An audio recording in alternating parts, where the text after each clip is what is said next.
नमो नमः। ओम डॉक्टर राम कुमार झा, ज्योतिष प्राध्यापक, श्री जगदम्बा संस्कृत महाविद्यालय, बातो बेनीपुर, दरभंगा था। जैमिनी सूत्रम शास्त्री प्रतिष्ठा तृतीय खंड विषय द्वितीय अध्याय आयुर्ध्याय। आयुर्ध्याय में पिछली कक्षा में हम लोग पढ़े थे, अब आगे पढ़ेंगे। अथात्र केन्द्रादि स्थान वसाद आयु साधनेपि कक्षा ह्रास युग्मा पितृलाभयो पाप मध्यत्वे कोने पाप योगे वा कक्षा ह्रासः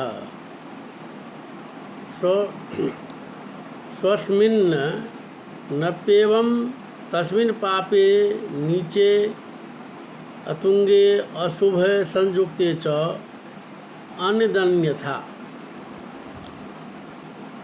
पितृलाभयोः लग्न सप्तमयोः पाप मध्यत्वे पाप ग्रहयोर्मध्यवर्तित्वे वा कोणे त्रिकोणे पाप योगे सति कक्षा ह्रासः स्वस्मिन्नात्मकारके अप्येवं ज्ञेयम् तस्मिन् कारके पापे नीचे नीच राशिस्थे वा अतुंगे उच्चादन्यत्र स्थिते अशुभ संयुक्ते चापि कक्षा ह्रासः अन्यथान्यत अर्थात लग्न सप्तमयोः कारक सप्तमयोर्वा शुभ मध्यवर्तित्वे तत्रिकोणे शुभ योगे सति तथा कारके शुभे उच्चे अनीचे शुभ युक्ते सति कक्षा वृद्धिर्भवति। अर्थात जन्म लग्न और सप्तम पाप ग्रहों के मध्य में हो और उससे त्रिकोण 9-5 में त्रिकोण 9-5 पाप ग्रह से युक्त हो तो कक्षा ह्रास होता है।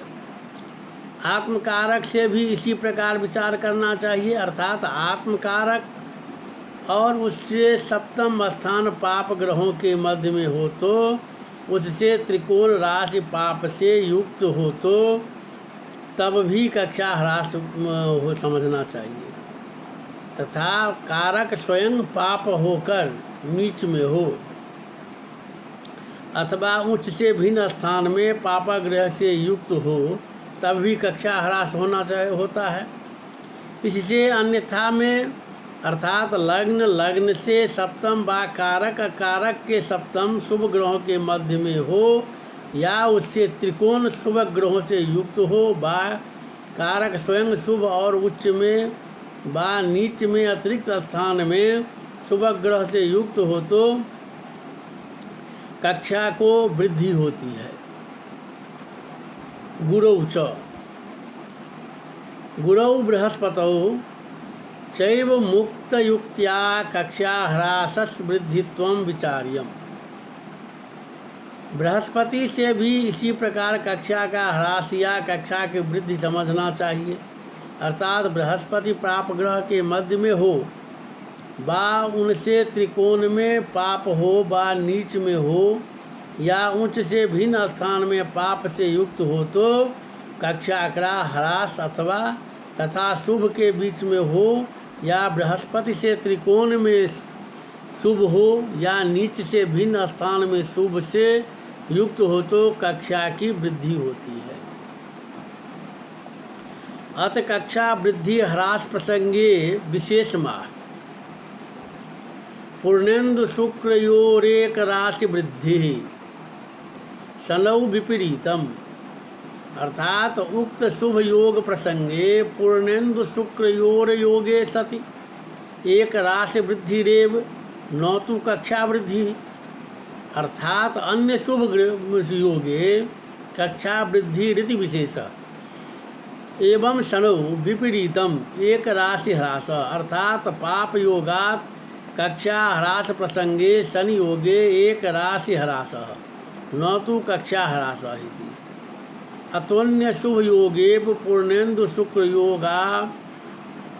योगादेक राशे रेव वृद्धि तथा अन्य पाप योगेपि शनि योगादेका राशे रेव ह्रासो नौतु कक्षाया इति फलितोर्थः। अर्थात उपरोक्त शुभ योग से कक्षा वृद्धि प्रसंग में यदि पूर्ण चंद्र या शुक्र का योग हो तो केवल एक राशि की वृद्धि होती है, तथा पाप योग से कक्षा ह्रास प्रसंग में शनि का योग हो तो विपरीत एक राशि मात्र ह्रास होता है। अर्थात इनसे भिन्न शुभ ग्रह और पाप ग्रह के योग से ही कक्षा की वृद्धि और ह्रास होता है। एक यह विशेष सूत्र से यह भी स्वयं सिद्ध है कि दूसरे शुभ के योग रहने पर भी पूर्ण चंद्र या शुक्र के योग होने से एक राशि की वृद्धि होती है, तथा दूसरे पाप ग्रह के योग रहने पर भी शनि के योग से एक ही राशि ह्रास भी होता है। तथा प्राचीनोक्त दीर्घ आदि आयुर्दा योग जो है धर्मे मोक्षे चिरायु स्यात्, धर्मे कामे च मध्यमम, धर्मे धने च स्वल्पायुर्ध में धर्मे गतायुख।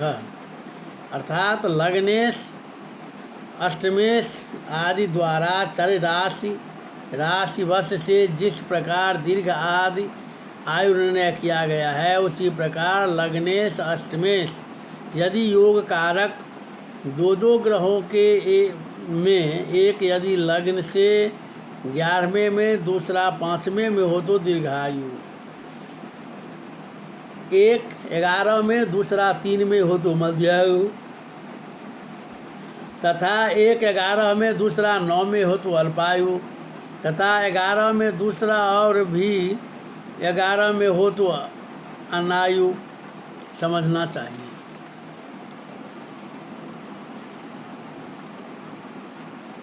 तथा अल्पायु मध्यायु दीर्घायु वर्ष प्रमाण सहित योगांतर।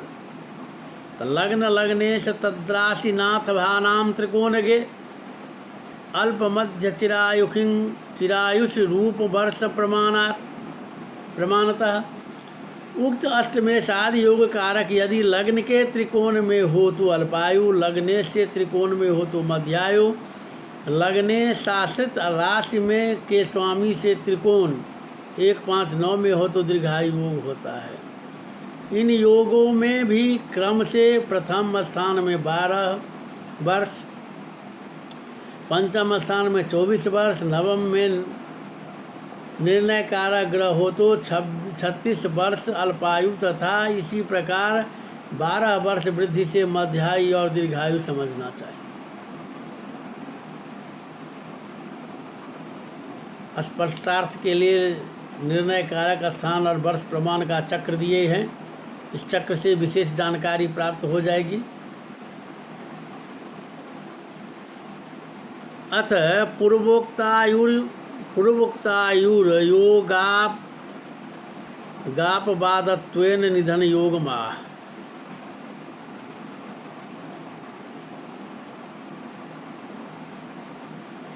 स्थिर दशायां जताखंडम निधनम तत्रक्ष विशेषः। स्थिर दशायां अस्यै बाध्यायस्य तृतीये पाद प्रतिपादितायां यथा खंडमनतिक्रम्य निधनं मरणं भवति, तत्र प्रथम दशा प्रदराशिमारभ्य चतुर्थान्तावधि प्रथम खंडम, पंचम